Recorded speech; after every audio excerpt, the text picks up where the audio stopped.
Salam. Aujourd'hui, je vais vous parler de ce petit signe que l'on trouve dans le Coran qui représente un petit alif. Donc, normalement, la lettre alif, elle a cette taille. Ici, vous avez un mini alif.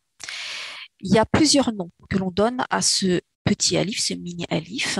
On l'appelle alif al-saghira, le petit alif, saghira qui veut dire petit.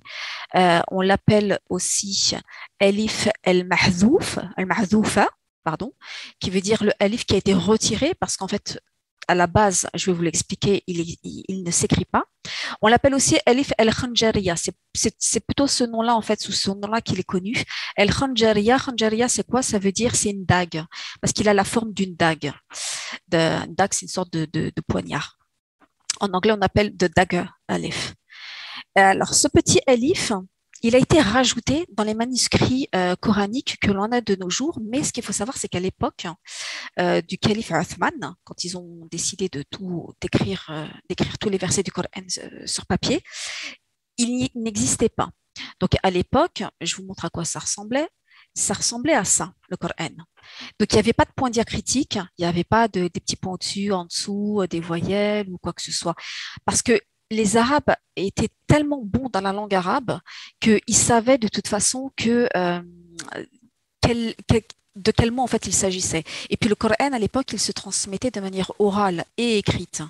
Donc du coup, même si le petit alif n'était pas écrit, comme on peut le voir sur les copies de l'époque, rien que le fait que ça avait été transmis oralement, eh bien, ils apprenaient à le prononcer le mot oralement avec le petit alif.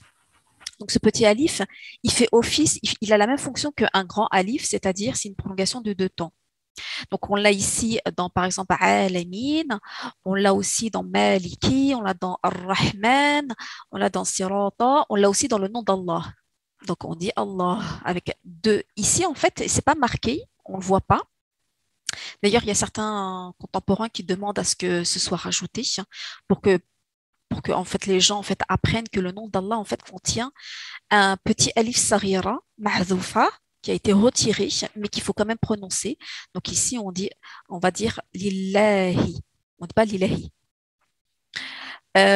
Bon, comme je vous ai dit, à l'époque, dans le Coran, avec l'écriture koufique, hein, comme je vous l'ai montré au tout début, il n'y avait pas ce petit alif, il n'y avait pas de point diacritique. Dans la lecture Hafs an Asim, à chaque fois que vous verrez ce petit alif, donc vous allez le voir, comme je vous l'ai montré ici, soit il est entre deux lettres, des fois vous pouvez le voir au-dessus d'un ya. Euh, peu importe où vous le voyez, à chaque fois que vous verrez ce petit alif, ça veut dire qu'il faudra faire une prolongation de deux temps. Sauf si c'est précédé d'un hamza, si le mot qui suit commence par un hamza et que vous continuez la lecture, quelqu'un il faudra prolonger à 4 ou 5 temps, mais ça c'est une règle de tajwid que l'on verra un peu plus tard. Donc voilà, c'était juste pour vous expliquer l'origine de ce petit elif et pourquoi ça a été rajouté dans les copies de nos jours, alors qu'à l'époque, ça n'existait pas. Parce que la langue arabe, en fait, se perd. Euh, ça ne se transmet plus de la même manière que ça se transmettait à l'époque. Et donc, du coup, voilà. Pour éviter les confusions, les mauvaises prononciations de mots, on a rajouté ces petits elifs.